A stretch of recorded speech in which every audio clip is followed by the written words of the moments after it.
Sippin' Douce, boy, this ain't your daddy yet. He in the Cadillac, me, I'm in the Maybach. This ain't great. Welcome, ladies and gentlemen, to another riveting episode of Cognac Corner. And I'm your host, Marcus Boston. Today I have on my other barber, Marlo. Introduce yourself. Yo. Nah, what's up, bro? I'm Marlo with my man Marcus. Yes. Yeah. We had Trey on. Oh yeah. We had Trey. I think Trey was episode 6, maybe. You know what? I think I listened to it. Yeah. I listened to some of that. Yep. Yeah. Mm-hmm.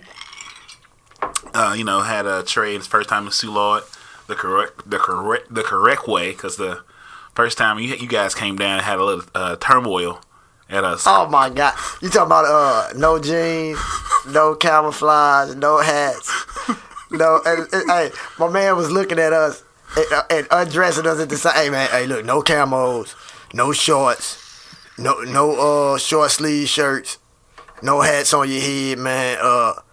Basically y'all can't come in. You niggas are not allowed. That's ultimately what that. That's what it was for real. It was funny. I had been coming out a couple weeks in a row to where I don't understand. I know why now in retrospect, but I was like, this is today they've worn about the same style of dress the last 4 weeks. Yeah. You choose this Sunday to all of a sudden have an imaginary dress code. Like, where's the paperwork at? I mean, look, it was an outdoor bar with a sand beach volleyball net. Dogs in the dogs. Man. It was dogs in there, man. Yes. And they look at us talking about what we wearing, man. That was like the most hilarious thing. And the funny thing about it, it was another black guy standing there telling me this info. Mm-hmm. And I thought that was hilarious. Ben Carson was doing what the owner said, which is, I've definitely had I spoke with him and we've had that rectified. So yeah, I ain't been back since. I know. I thought that was cause I don't beg nobody to spend my money. I agree. You don't want me in your establishment. Just ask me to leave it. I shall do it. I agree with you 1,000%. Yeah. But we got that rectified. We moved on. We've grown. And all those 5 things. So who is Marlo? So let's start with Marlo at the beginning. So where you from? Man, I grew up in St. Louis in a small community called Wellston. What can I say about Wellston? Like 10 blocks of chaos. Hey, but it's where I'm from. Yeah. Like growing up, you had both parents, one parent? Well, my father passed away when I was like 18, but I did know my dad, you know what I'm saying? So I pretty much grew up at my mom's house, grandparents' house. So growing up, what was the examples of relationships for you? Like what was you raised around, like atmosphere and environment? I mean, my mom, she got married, so she had her thing going. So I was always around some strong women. Men and well, being very young, I grew up in a house full of women. Yeah, I had a couple uncles, but one uncle was in the service. Then one was, he was doing his thing. Yeah, and y'all learned a lot from them women. Yeah. If nothing else, is how to deal with them. I learned a lot from them, man. At least how to deal with them. And when you say deal with them, you see like having patience, how to properly communicate, how to approach. Like, I always try to give, at least, like the process of elimination. You know what I'm saying? Like, everyone doesn't have the luxury or the advantage or opportunity to be raised under a tutelage where you learn respectfully how to approach women, court women, and even break up in a correct way that doesn't have to be messy and full of drama. So do you think through observation or direct, instructions, did you learn that from those women? Well, I almost feel like the way you move is kind of like who you are. Like, if you like drama, it's going to be drama. Yeah. If you don't like drama, like, sometimes you got to know when to lose. Yes. Sometimes losing ain't always losing. Right. Yeah. Like, you got to know when you're in the victory circle. It's like coming home real late at night, and then you go ask your partner, your spouse, your wife, your girl, whatever she may be to you at that time, that baby, go make me something to eat, and she get up and she fuss and complain the whole time, yet she in there cooking your food. Does it do you any good to sit there and argue with her when actually you already won? You can just be quiet, let her fuss, and let her keep cooking. Like, it's just understanding when you winning. Yeah. Like, if people would understand when they winning and can eat a loss, our life get easy, man. I agree. I mean, it does. Like, it's not that. Come on. Sometimes we make it harder than it has to be. Well, we make it harder than it has to be in a world where everything already provided. True. It's a great time to be alive. I mean, everything in the world was already provided. Mm-hmm. It was here before we got here. It's gonna be here when we dead and gone. True. The world keeps spinning. Yeah, don't nobody take nothing with him. Nope. Just stay. When a man die, he leave everything. Look, you ain't gotta ask, what he leave us? Everything. He left you everything. Because he ain't take nothing with him. Yeah, man. Yeah, so, you know. True. That's a good point.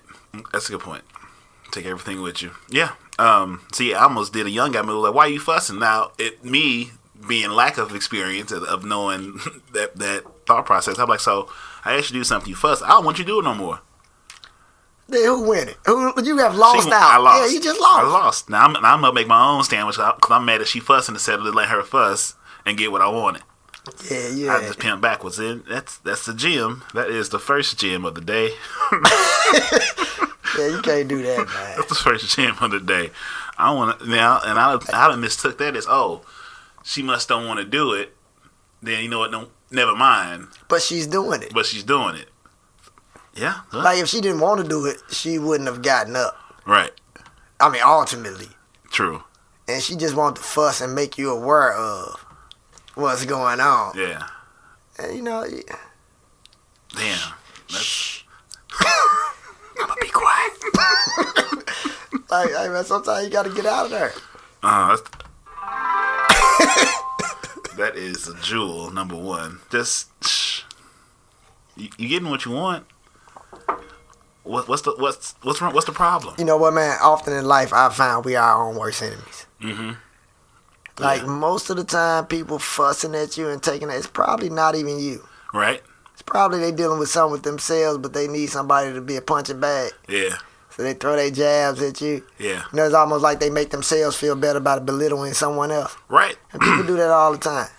Way too often. Because we deal with a lot of our own insecurities. Yes. In this show. Mm-hmm. That is very true. So, Marlon, as a young man, I mean, we know you're newlywed. Congratulations. Oh yeah, beautiful thing. That is that's a very thing to be proud Took of. a long time. We gonna start at the beginning and get there. Okay. We're gonna work our way up. So, what was your approach on philosophy as a young man, in regards to like dating, relationships, getting your experience? How was your approach, and what lessons did you learn? I think, man, as much so as I've always been kind of a ladies' man. You know, I mean, just in all honesty. Yeah. Like, that's never been an area I've struggled in. I almost feel like any man that struggled with getting a woman is because he ain't trying or something. I mean, because they made for us and we made for them. Yeah. So, it was, I would say it was probably more so of just controlling myself. I mean, because, I'm one of them people who believe every time I walk out the door, it's somebody going my direction. Yeah. Like, it is a woman going I don't care which direction I face. It is a woman going my direction. All I got to do is grab her hand, pull her in. And then in the trial of learning one another, sometimes we don't always make it. Right. But for that stint in walking life, that's where she was, right there. So it's like one of those, I'm not mad that it's over, I'm happy that it happened. Oh, no, I don't think no period of life like it's a waste of time. Even if it took you a long time to realize that it wasn't good or it wasn't whatever you thought it was, or, it's like that was necessary. Yeah. It's necessary for your growth. Some of us, bloom early, some bloom late, some never blossom at all. Yeah, damn. So, hit him one more time with that, below. What I say? He said some bloom late, some bloom early, and some don't bloom at all. Some never blossom at all, man. And that's the truth. So, like, better be a late bloomer than never blossom at all. Yeah. A lot of waste potential and opportunity when you, like you say, you get in your own way or you get lost in somebody else's opinion of you or someone's validation of you. You miss out on what you could be because you're trying to be somebody you're not. And it's unfortunate. I always get sad when I hear people, men or women, that sort of, like, go say it was with someone for a long period of time and then finally get out of it, then bash that whole time together. Like, a lot of things happened, good or bad, that couldn't have happened if y'all wasn't together. Unfortunately, it was a toxic situation that lasts a long time. But there's gems in there. There's experiences and moments that are going to make you better for the next person. I mean, those are experiences that are great for growing. Like, it's like, what I'm saying? You learn what love is and you learn what love is not. Mm-hmm. Yeah. You know what I'm saying? So it's not about getting your way because relationships are compromise. And there is no reward without sacrifices. Mm-hmm. And, vice versa. Yeah, monogamy relationships is a choice. So you have to choose to make it work and choose to, hopefully grow in the same direction. But I think a lot of times you can avoid some hardship if you realize better you know yourself, the better you know what you will and will not deal with and who best fits you for the most part. Clearly you don't know everything, but if the better you know yourself, the easier the rest of I think it is. Well, yeah, because I find that the most difficult relationship you could ever possibly be in is one where you cannot be yourself. Mm-hmm. That's that thing that's where it creates a great relationship when that person can accept you for who you are and you can accept them for who they are. Mm-hmm. And it's like, of course you're gonna have some situations here and there, but everything ain't a deal breaker. Yeah. And then it's like, like who can, like, were you being immature in the situation? Like, you got to look at yourself. Right. And always self-evaluate. Self-audit yourself on what did I do to make this moment turn as good or bad? Well, it's not about looking for someone to blame. I think it's just more so about accountability. Because, I think that messed some people up too when they blame themselves for things. Mm-hmm. That's how a lot of women get caught in abusive relationships because they blame themselves for his erratic behavior. Right. You know what I'm saying? And so, it's not good to look for the blame, but maybe look for the solution. Yeah, that's a very positive way to look at it. You know what I'm saying? You can't look to point the finger. You need to look for the solution. Yeah. To what it is. Yeah. I mean, you had a fact of what's at hand, mm-hmm. and then it's like, okay, how do we fix this? Right. And try to keep your pride out the way. That's the killer. Pride and your ego. Pride. Yeah. Your pride to bring a man low. You sound like you got a personal story you want to share with us? Not really, just pride to bring a man low. I've seen it. I've seen it, man. Look, I'm of the mindset you don't have to experience everything in life to learn from it. Right. Like, in fact, life too short for you to experience everything. True. So learn from the people around you. Pay attention. It's like learning how to drive from the passenger seat. It's like you watch them push the gas, you watch them push the brake. Like, most people kind of learn how to drive from the passenger seat. Right. It's just a matter of getting the mechanics down. Yeah. The intuition, the mechanics, the secondary motion and shit. People, okay, I'm newly married. People tell me all the time, oh, just wait till you 10 years in and things gonna change. Or you 5 years in, things gonna change. I say, man, y'all sound like y'all. I said, y'all, I'm kind of glad I'm in year one because y'all sound miserable. Right, that's horrible, bro. Look, I had a conversation the other day. Like, my mom been married for 12 years, been together for maybe 15, something like that. But, like, I've never seen them argue. I've never seen them, like, exhibit any kind of negative, traditional relationship behavior. You know what I'm saying? At home, away, they've always just been happy with each other. They just, they with each other.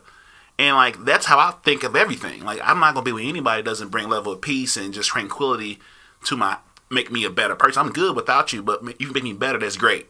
But I'm still going to be myself. And so, like, when people, like, think that arguing in a very toxic way is healthy or that's what we do. Relationship. That's not a relationship. That's not how this works. So I mean, 'cause somebody not being allowed to be themselves, because somebody keep nitpicking at every little thing they do. And you know, who wants to be in a relationship where you're on eggshells and you like, did I do something wrong? I gotta be on eggshells at home and away. Like, did I do something wrong? That's nuts. You know, you left looking, man. Doesn't make any sense to me. Like, I can do bad by myself. I don't need no help. Be having a bad day. Life will give me enough shit on its own that I have to deal with. I refuse to deal with some shit. Hey, and then before you know it, you be the man in the relationship. You done went from being the king of your castle to a peasant in the man cave. Man, shit. Down in the corner of the basement. I'm on the couch, you and man. And then they say, it's a man cave. Look, you been demoted from the king of your castle down to a peasant in the man cave. And everybody think the man cave fly. Now the whole castle mine. Right. Like, it's funny, man. Yeah. My boy Matt came on episode, I think like 5 or 4. And he was saying, like, him and his girlfriend, they were young and going through. It's like, I'm not going to throw away this house because one light bulb don't work. You know what I'm saying? We have so many good things in the relationship that's worth holding on to. Then maybe this part right here is not working. Maybe the light's out when you redo the stairs or whatever. But I'm not going to throw away the house because of one bad room to be remodeled. I said, that's a good point. I think some people are too quick to throw away something great because that they sort of forget or it gets blurry. Well, it's two people in a relationship. Right. And you have to have two willing participants. True. You know, it's like the old positive negative thing.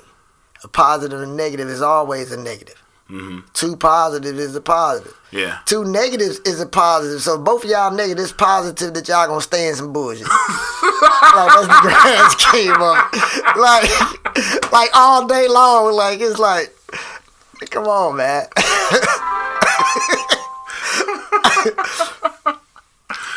That is great.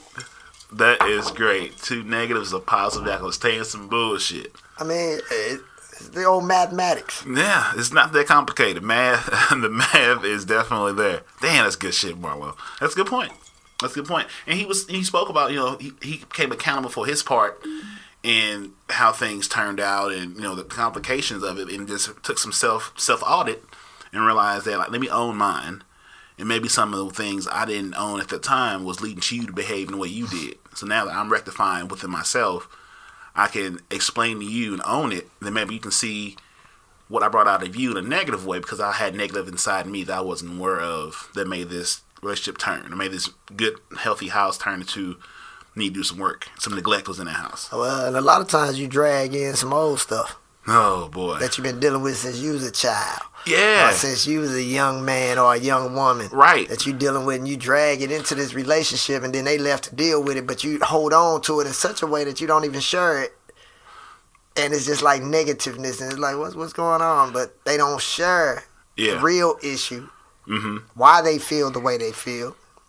Because it could have been something totally before you. And then if it was actually something that you done, you have to recognize that wounds heal over time, and you can't always dictate how long that time is. Yes. You know, as the perpetrator, you don't get to decide how long the victim hold on to their pain. Yes. Speaking of, I was listening to another a radio show, and when the host was talking, like, you know, when a man cheats on his woman, and you know, they get through it and work on it, he doesn't want to bring it back up, but you don't know what's going to trigger her to remember what you did to her. You know what I'm saying? Like, you're over it as the man because you was never under it. You committed the crime, but you can't dictate the victim's healing and the way they might be reminded of some shit you did when they choose to be with you. Now, I think they shouldn't. If you say we want to get past this, don't keep beating me on the head with it when I've owned my mistake. But then I also can't tell you how long the recovery process can be, so I have to deal with, you know, however that may be. But like, I haven't been in this situation, so I don't know. Maybe I'm off base, maybe I'm being too optimistic or pessimistic. But I'm like, somewhere there has to be. If I cheat, I own it. It depends on the level of how egregious the cheating was. You know what I'm saying? Like, and what you gonna deal with? Maybe you can deal with me having a kid by another woman. Why, you know, maybe that's something you can deal with. I don't know, but I'm saying there's levels to all crimes. So you should have first degree murder, yada yada yada, manslaughter, because there's always a level of punishment, or at least level of severity of the crime. But if you choose to take me back, at one point do you stop just beating me over the head about it? Man, somewhere the honesty get lost. Even if, like, I in all honesty, like, I've been in relationships that I wasn't 100% in, but ultimately I was lying to myself. I was lying to her. It was all one big lie. Yeah. Because I couldn't come to the grips with just keeping it real with myself and saying, you know what, this is who I am. Yeah. And so what if it hurt? Yeah. Because this is who I am. Right. And that's a freedom that you get when you finally get to a place where, you know what, like, I need to be myself. Yeah. And it's not that I it's okay for you to just run around and cheat, but at least if that's who you are, keep it real with her. Or like, why are you doing what you're doing? Yeah. Like, cause I mean, men, man, we have sex for different reasons than women. In truth. Yeah. Like, it's just almost like, hey, it was there, I did it. It was something to do. I mean, it's sad. It's sad, but the song came on, the light hit right. I had one too many Duces. Yeah. I was just shooting the shit. But there's really no emotional attachment to it. Yeah. Most of the time. And that's what I've said this a few times. Like, men cheat or date for ego, as for women cheat for emotional reasons. What? I like that. That's a jewel for you. I like that. But it's one of them things, man, where I don't know if you do it just because it's an ego thing. Sometimes it's like, what men have often had a thing of this good girl thing, of what they consider to be a good girl. Yeah. Or a good woman, or what society has said that this is, and then ultimately they go out and cheat with the girl that they really like. Like, that's what I mean by about being real with yourself. Like, if you like a girl that's a little hot, and a little this and a little that, then you do that. Yeah. Don't expect, because the woman at home is gonna be boring to you. If she's sometimes you find out that her good girl image is real. And she's quite boring to you because you have already sown some of your wild oats and you had a taste of other things. And then now you have something to compare to. That's why, it's funny, man. None of us really hardly ever make it. Some of us do. But I understand why the Bible say, wait until you're married to have sex. And if people didn't talk about their sex life, you wouldn't even know your sex life was boring. True. Like, it would be one of them things, you never had it, so you don't know what you're missing. Right. So sometimes when you get a taste of some things out here, and it's kind of like, I like her, but she just bored. Like, and sometimes all the other things fit. Yep. Yeah. But it's always, or you think she nagged too much, or whatever. You almost don't need to give a man an excuse to have a good time. It's almost like, especially when you just can't be yourself. Like me, myself, man.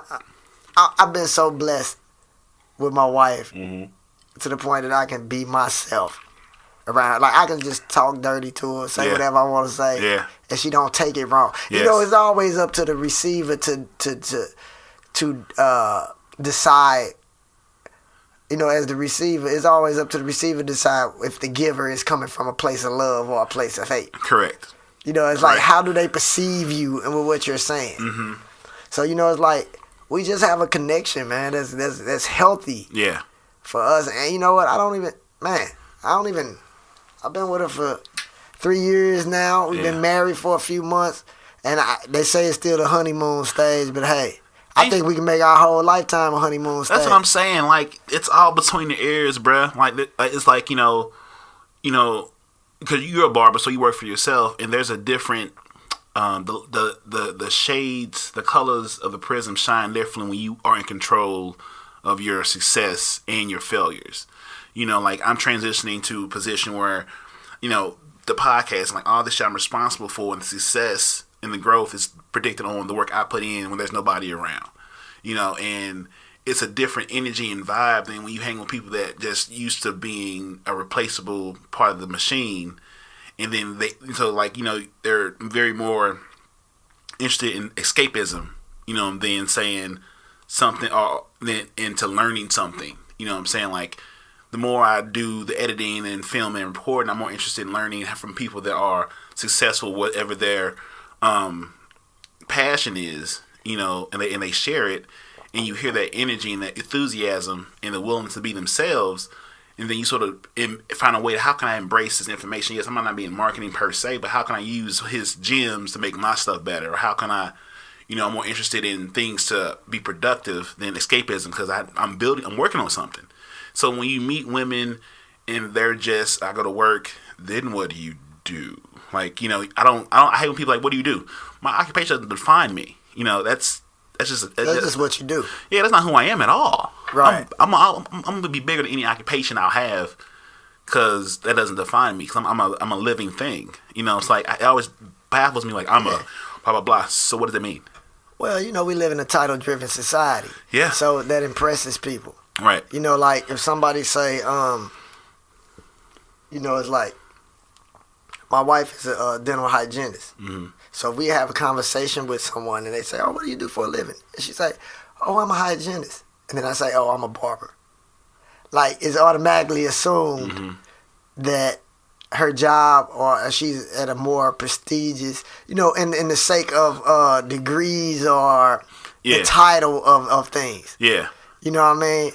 And so, people, often equate titles with income. Yes. And sometimes, like, you look at somebody who might work at McDonald's and be like, oh, you 47, you work at McDonald's. They could be the manager of McDonald's. They could be making over $75,000 a year, but since you look at that job as less than desirable because it doesn't come with the title that everybody's looking for, Yeah. Yeah. I mean, it's yeah. I mean, it's sad and it's amazing how, especially in St. Louis, it's like in St. Louis, they always ask you, when I go out different places, you meet new people, like, what high school did you go to? What does that mean? Like, well, it's just a part of conversating to get to know you. But it only happens here. Like, you go to Colorado, whatever, you meet people and you say, hey, what's going on? I'm yada, yada, yada. You sort of just have a converse that way. But like St. Louis, when it's new, because, we're naturally... Well, St. Louis is click time. Oh, click city. It's a click time. Yeah. Like, everybody want to know what you're doing, because this is truly the show me state. If you ain't got nothing to say, I've been doing something, you ain't been doing nothing. Yeah. You know what I'm saying? That's basically what it come down to. Yeah. Oh, you ain't doing nothing. You wasting my time. Let me get on. Let me keep it pushing. Or if you're doing something they either don't know how to do, haven't done, don't get it, they want to say, oh, that's stupid.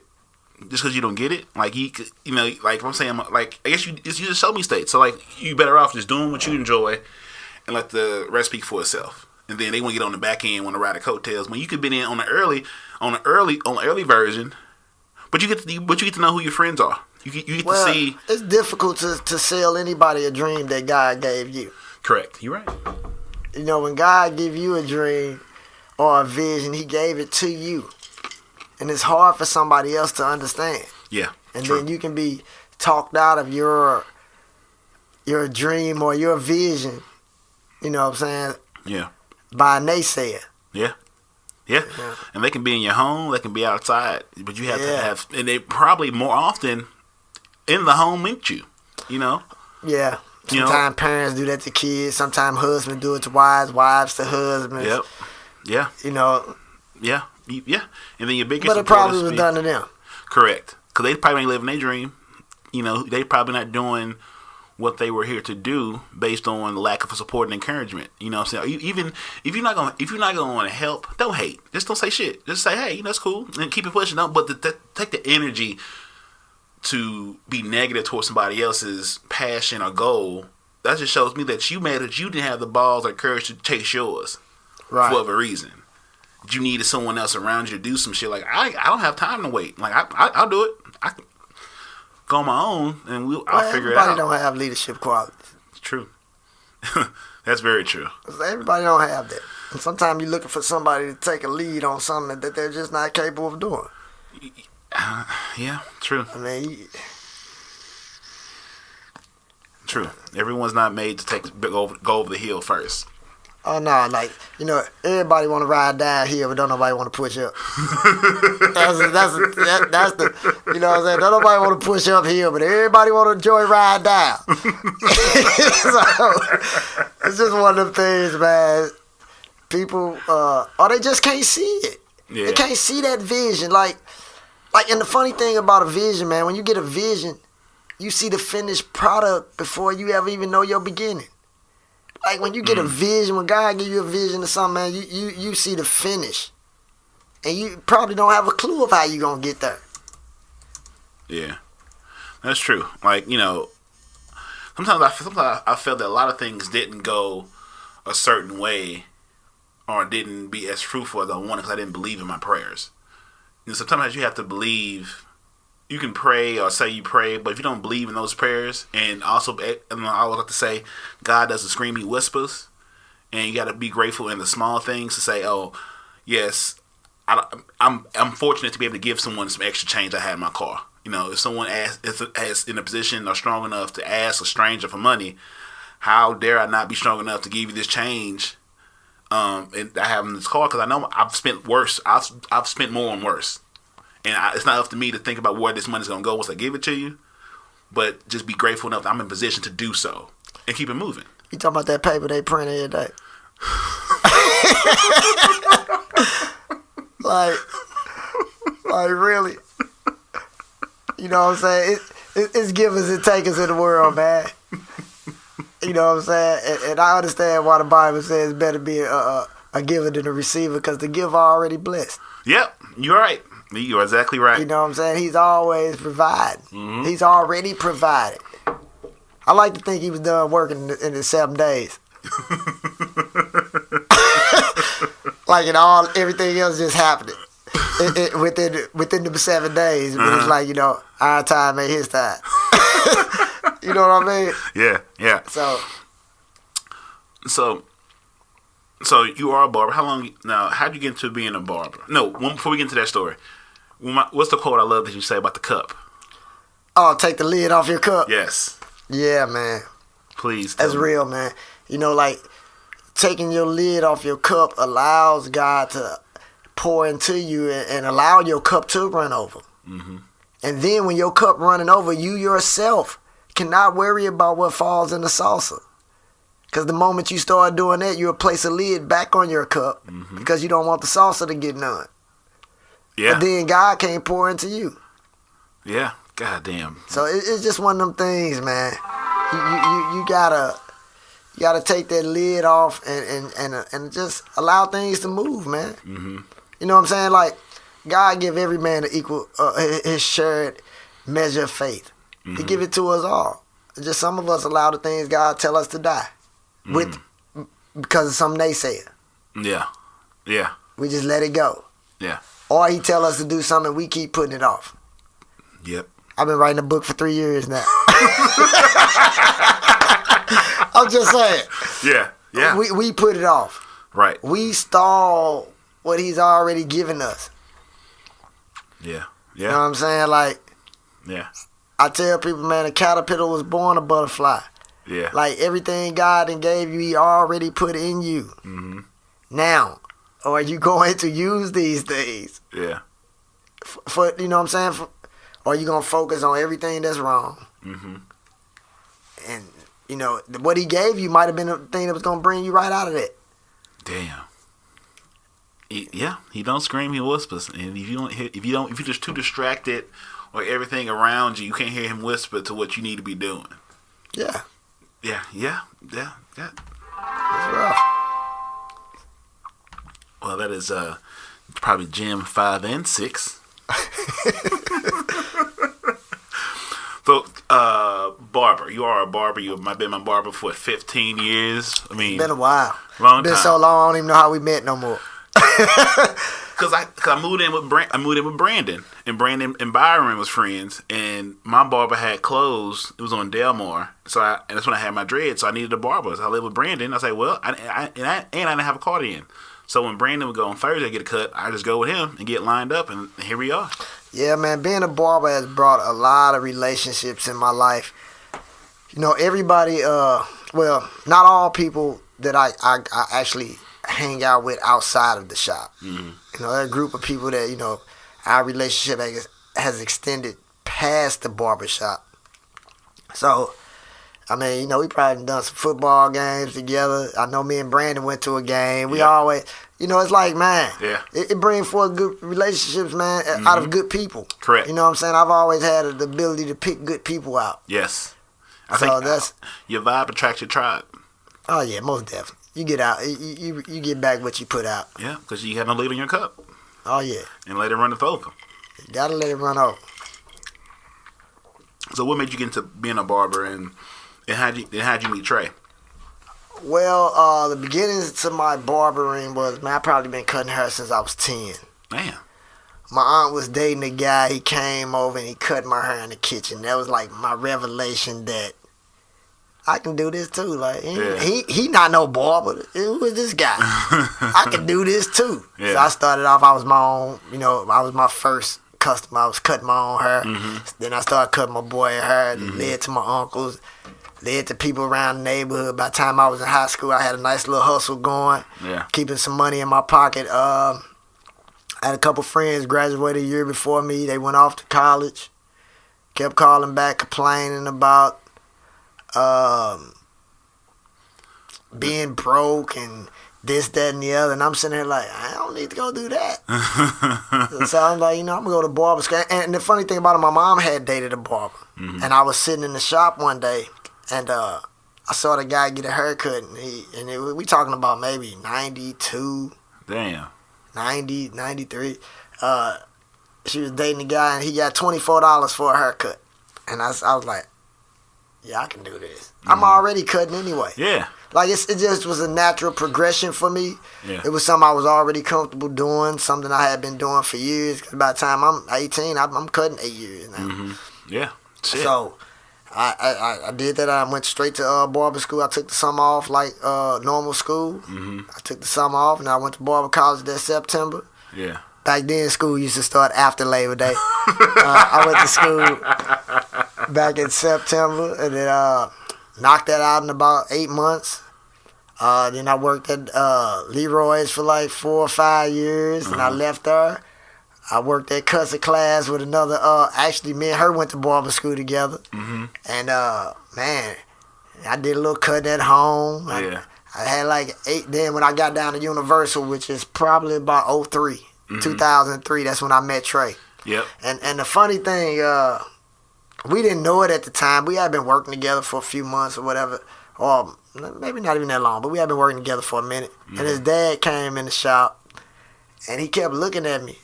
And he was like, man, what's your daddy now? I'm like, you don't know my daddy, man. Mm-hmm. My daddy been dead for X amount of years. He like, your mama name such a, your dad name. Man, I'm talking about gave my whole family, ran it down to me. At least, my grandparents, and I'm like, my uncles. I'm like, oh, this dude really know me. And he was like, man, I used to play with your daddy, man. And so they played in the same band together. They was actually cool during their younger days. And, found out me and Trey had probably played together at some rehearsals and some things like that. And here we were as adults, reconnected by fate. By fate. Yeah, that's all, you know what I'm saying? So, and we've been kicking it ever since, man. Damn. Yeah. God damn. That's a when your lid is off your cup, you let God pour into you, and it brought you guys together through your fathers. Yeah. To continue this family relationship to the next generation through their sons. Oh yeah. And it was God's plan, because His plan is always better than our plan. Well, yeah, the thing about it, we don't ever know His plan. No, we don't. We in the midst.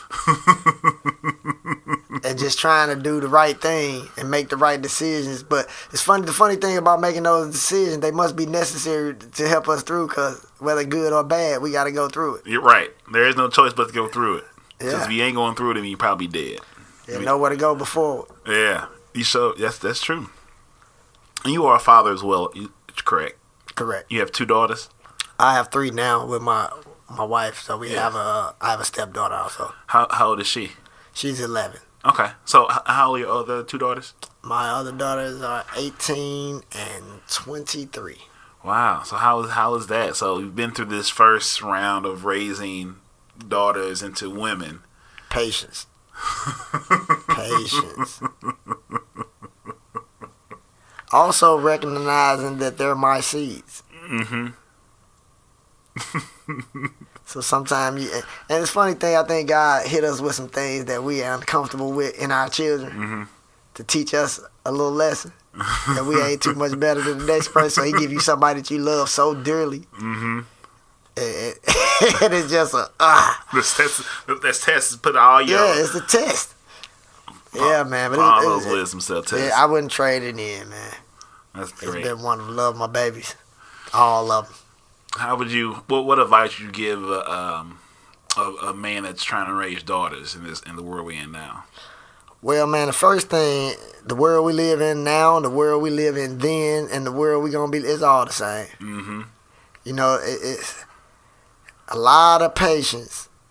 And you need to understand it's gonna come a day after all that bathing them, changing their pampers, raising them, loving on them, and doing all that, especially if you're a father in their life.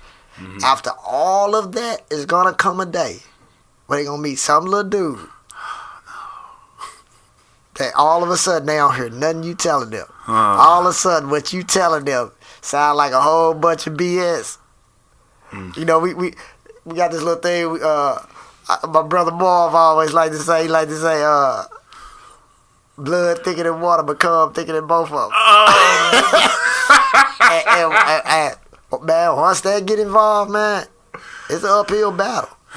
Because you could tell them somebody not right for them, and they'll think you just don't want to see them happy. Yes. Or you don't want to see them with somebody, or you just don't like them. They got every excuse instead of he just really a bum, baby. I told you he a bum. Yeah. But, you know, they don't receive you well. Yes. Again, it's up to the receiver to decide whether you coming from a place of love or hate. If they decide that you hating, perception is reality. Yeah. Yeah. God reality, damn. man. That is, yeah. It's a tough job, man. And I always tell people who raising kids, either you got extremely lucky if your kids ain't giving you no problems, or you ain't paying that close attention. Ooh. Like, it's one of the two. Damn. Either you like the luckiest parent in the world that your kid giving you no problems. Yeah. Or you ain't paying that close of attention. Damn. So, yeah, that's... That is parenting gems from Marlo. Either you got extremely lucky. Well, because ain't no hand God on raising no kids. No. You can have 5 kids all raised in the same house with both parents in the house, and they all turn out different. Mm-hmm. Yeah, we've seen that. Yeah. I mean, look at the Jackson 5. Somewhere the middle kids always feel like they a little messed up because they ain't old enough to do what the oldest doing, but they ain't young enough to act like no baby. They just be lost. It's just Poor middle child. Poor middle child. Poor middle child. Yeah, Yeah, that's tough. That's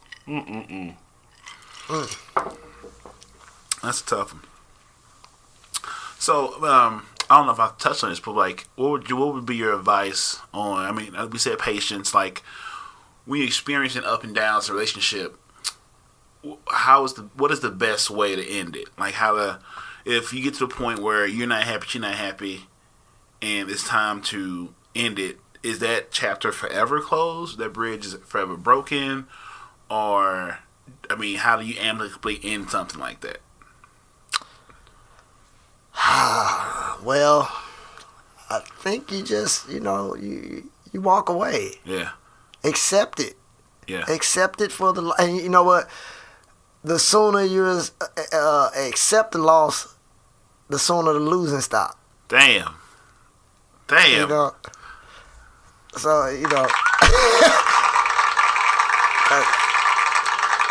that's what people deal with, man. I see a lot of women in relationships because they can't eat the loss. They want to get back. Yeah.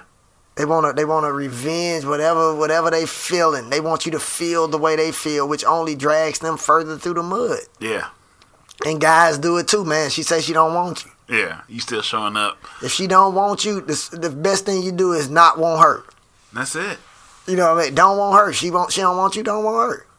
Sounds simple enough. Yeah. Damn. Yeah. Goddamn. That's a good one.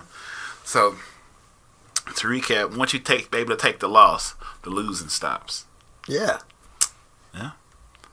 That is Jim 87 from Marlo.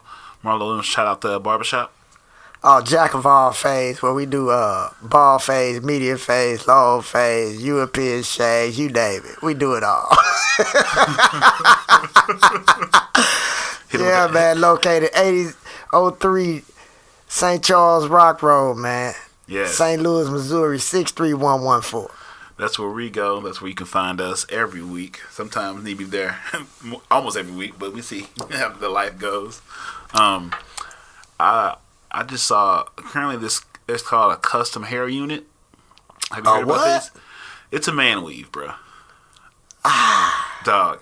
My photographer Mo was showing me a barber that does it's called custom hair units, and so it showed me how it's a weave. So he get you that George Jefferson, then he lays these waves on top of them. Man, men ain't got no business wearing no weave, man. I'm just gonna keep it real, man. Like, let the ladies have their purses. Let them have their weave. Let them have their makeup, their high heels, their panties, and their bras, man, and their dresses.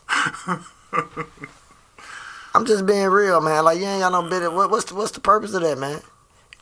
If all your hair fell out, cut it all off, man. And get a mean hat game. How about accept what you have? Mm-hmm. How about accept who you are? You know how many people dying out here because they can't accept themselves? Mm-hmm. Can you imagine, like, people who saw the mirror for the first time? They didn't like what they saw. They probably was killing themselves, man. Oh, my God. Like, yeah. People are so unhappy with themselves, man. And I was saying, all he did was buy confidence. You bought your confidence, but that's not... You should be enough. He made you enough. The God that you believe in, whatever title you choose to pray to, he made you enough. So there's value in losing that hair. Maybe I want you bald.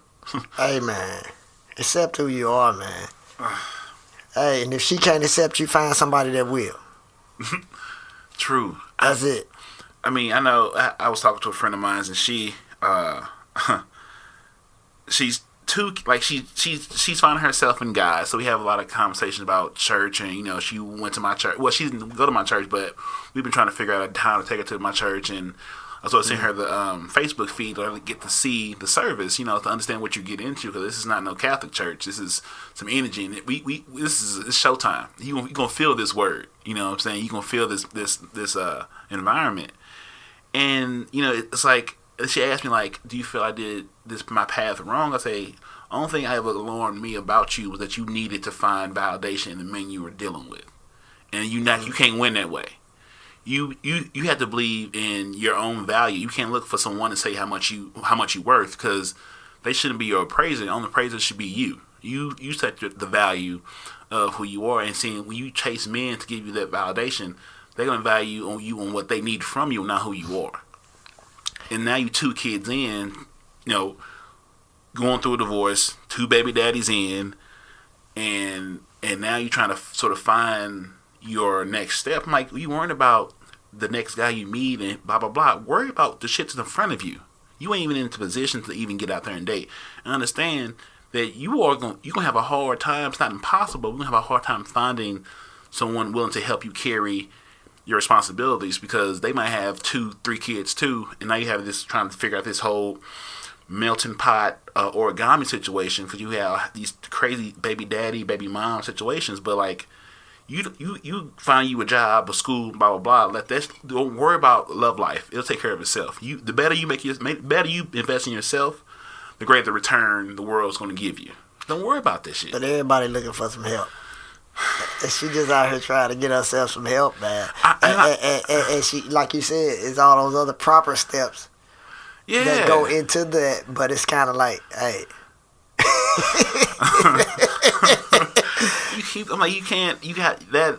That's why the men that I guess you ended up with were the men that they were, because they saw that in you, that you don't have confidence. Either you want a woman that's going to make you better, or make you worse. Because it depends on you want a woman that's going to elevate you or at least motivate you. Like a woman can't change a man. Only thing that can change a man is a man. You have to want to evolve and be better. Now, she might motivate you or inspire you to want to do that, but a choice that you have to make as an individual to put in that work to be your next great self. Like, sometimes you fall into a habit of dating the same type of person. Mm-hmm. They be in different shells, but it's the same spirit. Yes. And it's because partly of who you are. Yep. Yeah. You know what I'm saying? I mean, myself, hey, look.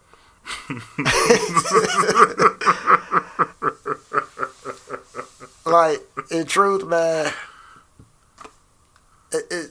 I know spirits attract spirits. Yes. So if you want something different, you got to change who you are. Yes. Yeah. You got to change who you are. You know what I mean? What's the quote? What's the quote? You gotta be something you never had. You gotta do something you never done. Oh yeah. And that's true. That's simple, very clean, cut and dry. Oh yeah, man. It's man. You know what? I feel for our women, man.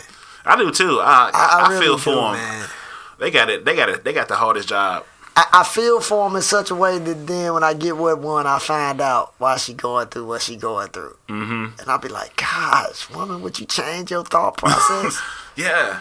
Yeah. But then it becomes somebody else that already hurt them. Yeah. That's why I said, like, we don't take enough time to heal from emotional pain like we do from physical pain because we can't see it. You know what I'm saying? Like, you know, I might beat you physically, but I'm gonna hold you long if I get between your ears. Well, man, women, especially women. Mm-hmm. See, men only nurture pain. Men only hold on to pain that they think make them look soft, mm-hmm. or that they think is gonna come out and make them look a certain way. Mm-hmm. Women tend to nurture pain. The same way they naturally nurturers of things. That's why when you tell a woman something, she don't forget it. Mm-hmm. She nurtured it. A woman would, man, she will think about the things that you have her think about. Mm-hmm. That's why, whether it's done in a positive or a negative way, mm-hmm. you still accomplish your goal because she's a natural nurturer. Yeah. And you know, and it's like, if you do something wrong to her, she gonna hold on to that, and she gonna keep thinking about it. Mm-hmm. She gonna nurture that thing mm-hmm. until until she birthed it. You know what I'm saying? So it's like, it's rough, man. Hey, whenever you give a woman something, it don't never come back the same way you gave it, because they like incubators. Oh yeah. They you know, if you stick bread, you stick dough in the oven, you get bread. Right. You know what I'm saying? It don't come back out the same way. It just don't. Like, it's gonna come back in a different form. Yeah. But it started off with what you gave her. Right. Damn. Yeah. Women. Like I said, I trust a woman. I mean, I trust a woman with my life more than a man, because most men gonna want your spot. You know what I'm saying? A woman just want to see you be great, and she, you know, be by your side, but she don't necessarily want that number one spot. You know what I'm saying? Like a woman, like behind every, okay, it's the same true. Behind every good man, there's a great woman. Like, only if she know her position. Like, and that may sound harsh when I say things like position and things like that. No, you just. But here's what I'm saying: a man has a position also, mm-hmm. and so do children. And so, like, and the problem with people is nobody want to be in their rightful position. Mm-hmm. A man don't want to take responsibility for what he should be doing. Women ain't taking responsibility for what they should be doing. Yeah. And it's you know, when I speak about, I'm talking about your natural mm-hmm. things that are natural. Yeah. You know, like, it's our job. Yeah. To do certain things, and so is theirs. And you know, and a lot of times in relationships, everybody wants the title, but they don't want the position. Damn. They don't want the job. Yeah, they want the title, not the work. The title sound great, but nobody want to do the work. I mean, you tell somebody, everybody will look, oh, I love to be a doctor. Don't nobody want to do 8 to 16 years of school for it, though. Yeah. It's like, if you can just hand them a degree, they like, oh, yeah, right on. Everybody want to ball, but you don't want to do balling hours. Yeah, that's it, man. You don't want to do the work when the lights ain't on. It's all about work. Yeah. Everything you do is about work. Absolutely. It's work. You gotta enjoy the process. You know, like it's not about the success is not a destination. It's the journey. Hey man, yeah, that's true. And every polished act come from a humble beginning. Yes. That's what people can. Every polished act come from a humble beginning. Sometimes we be so shy we forget about them humble beginnings. Yeah. It's rough. You forget how that bus. You forget about that bus stop and all that stuff when you sit in a couple of cars in a house. Yeah. Yeah. You gotta remember where you came from, because you easily be reminded. Either humble yourself or life will humble you. Hey man, because I tell people all the time, the only thing that separates me from a homeless person is 3 months worth of mortgage payments. I mean, literally. Yeah. We like 3 months apart. Yeah. Damn. Yeah.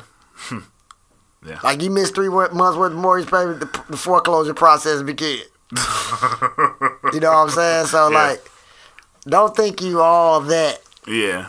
And so, because it's like it's a fine line on everything, man. It's all double edged. The sword is double edged, man. Man. It is, man. God, that's good shit. That's good shit. It is, man. So you mean with your wife now? What I admire about people that get married or choose to be in commitments without marriage is that, I would suggest if you don't grow in the same direction, it's not gonna work. You know what I'm saying? Like, a relationship should be complementary to each other, and challenging in a growth type of way. And like, in my mind, I never want a woman that I choose to be with, or also that chooses me, to lose herself in me. You know what I'm saying? Like, I want to inspire you to do some things you didn't think about, or have conversations you wasn't necessarily prepared to have, but also don't just want to do everything I do because I like it. Because I'm not going to do everything you like because I don't like that show. I don't want to do that. Or I'm going to give it a try, but that's your thing. I don't want to hamper what makes you you, because that's who I fell in love with, was attracted to who you are. So I want you to always nurture that part of you, but we are a team. But I like Voltron. Voltron is 5 different machines. Right. With one mission. When it come together, it's this big unstoppable force. But you still see each individual part, even when they are together. You know That's what I'm that saying? thing of accepting people for who they are and allowing them to be themselves. See, like I've always believed I can get the most out of a person if I let them be themselves. Yeah. That's when I'm gonna reap the most benefits. Is if I allow you to, and you being yourself, I get to decide if that's something I can deal with or not deal with. Yeah. So, but allowing someone to be themselves, you get the most out of them. And then, man, when a woman give herself to you, man, it is your responsibility not to take advantage of her. Because a woman will, their natural position in life is to follow a man. God said in His word, you know what I mean, that we should rule over them. Now, you can do that in a way that's you trying to run everything, or you can really like. It's just that position that she'll give herself to you and she'll follow you. Yeah. Her natural position is to follow. Yeah. She will follow. Where you're leading her is the question. Yeah. And then if you're not a good leader, don't be mad because she's dragging her feet. Yeah. Yeah. Like you can't keep stepping up to the plate going 0 for 5 and expect for her to believe in you. I'm just being real, man. Like. And as a woman, give her all to you. Like, it's your job not to take advantage of her. Yeah, yeah. Like, you have been given a gift that can be the curse. Yeah, that's always a fear of mine, and I try to be conscious of what I'm doing and what I'm saying, because I understand I'm responsible now. I don't want to be responsible for, some damage that the next man got to deal with. You know what I'm saying? I try to be very humane and respect her humanity in this process. You know what I'm saying? Hey man, the one thing I've always looked at, and I always use some scriptures, some different stuff that's going on. But like the Bible say, a man that findeth a wife findeth a good thing. That lets me know a couple things. Every woman I meet is not my wife. Yeah. I'm going to have to find her. Yes. So I'm going to have to do a little searching. I'm going to have to deal with her and there until I find her. Yeah. But, when I find my wife, she's going to be a good thing. Yes. You know what I'm saying? And then after finding it, the Bible tells a man to love his wife as himself. Mm-hmm. You know what I'm saying? So if I love my wife as myself, then I won't never mistreat her. Right. Yeah. Unless I'll do it to me. Whatever's good for me is good for her. Mm-hmm. Yeah. If you don't love yourself, how can you love her? And then how can you teach her how to love you? And then the biggest thing I've always looked for, the Bible never tells a wife to love her husband. It tells the Bible tells a wife to respect her husband. Mm-hmm. And ultimately, if you think about that, respect, love don't keep you in check. Respect do. Yeah. Yeah. You know what I mean? So it's like I always look for a woman that had a level of respect for me that I would look at and say, you know what, she really, like, I can see it. Yeah.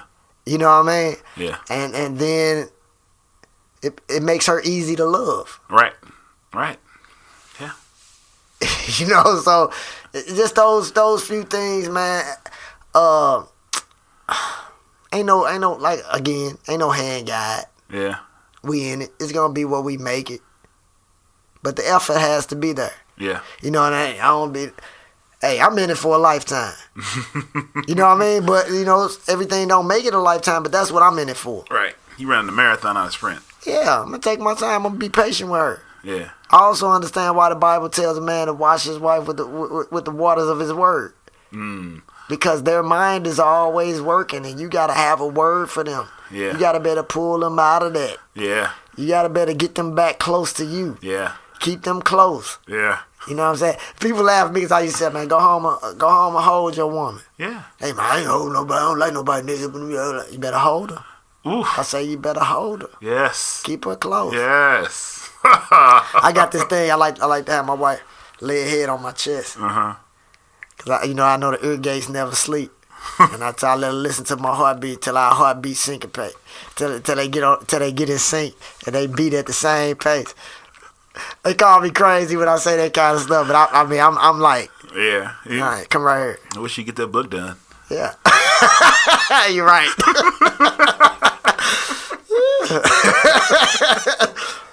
Yeah, man. Sound like great chapters in the book to me. Yeah, man. Damn, wow. So I mean, man, it's just, man, life is like we all go through the same thing. Mm-hmm. And it's perception. How do you perceive the problem that you're dealing with? Somebody else before you has already gone through exactly what you're going through. Right. You know what I mean? It's like, how do some come out and some don't? Mm-hmm. And it's all because of perception. Yeah. It's all because of perception, man. If you believe you can, you're right. If you believe you can't, Yeah, you're right. You're right. You're right. That's all what you That's believe. what it is, man. Ah, marvelous. I once heard somebody say, live every day like it's your last, because one day you're going to be right. You know what I'm saying? Don't worry, one day you're going to be right. These days you gonna be right. There's still some ice in here. Mm-hmm. If you need some, there's still some ice in there. Damn, Lord, that's all I got, man. I mean, you gave me some. You gave the audience so many great gems. My favorite one will always be take the lid off your cup, let God pour into you. Man, that goes so far. Yeah. That goes so far at things that we do in life that sometimes we just be placing a lid on things in our life that we don't even realize that you're stopping something in your life, mm-hmm. or you're causing it to die, mm-hmm. or whatever it is. You know what I mean? It's you're like suffocating yourself when you put the lid on your cup. All that. Breathe. All that. Let off. Yeah. All of that, man. Damn. It's tough, man. That might be the title of this one, man. Take the lid off your cup. Take the lid off your cup. Oh, yeah. Dot. Oh, yeah, man. That's real. That's some good shit. So shout out to Barbershop one more time before we go. Jack of all phase, man. 8003 St. Charles Rock Road, St. Louis, Missouri, 63114. Tuesday through Saturday. Oh, yeah. Tuesday through Saturday. What we got? Tuesday, Thursday, and Friday, 9 to 7. Wednesday, 9 to 5. Saturday, 6 a.m. to 5 p.m. Yeah. That's where I go. So Marcus get his haircut and do for one. Oh, yeah. That's where Byron go. That's where Damn. Brandon. Sorry, Brandon. You gonna get that. Like, what? You told me I'm the one who took you down there earlier, and then you forgot my name again. Yeah, man. So stinking ass. All right, y'all. As usual, I am Marcus Boston. This is Cognac Corner. Our guest today was Marlo. All those great gems. He will be back. We will do another episode very soon. And I want you to love yourself, love each other, love the world. Be great. Have a good night. Hey, how you doing? Hey,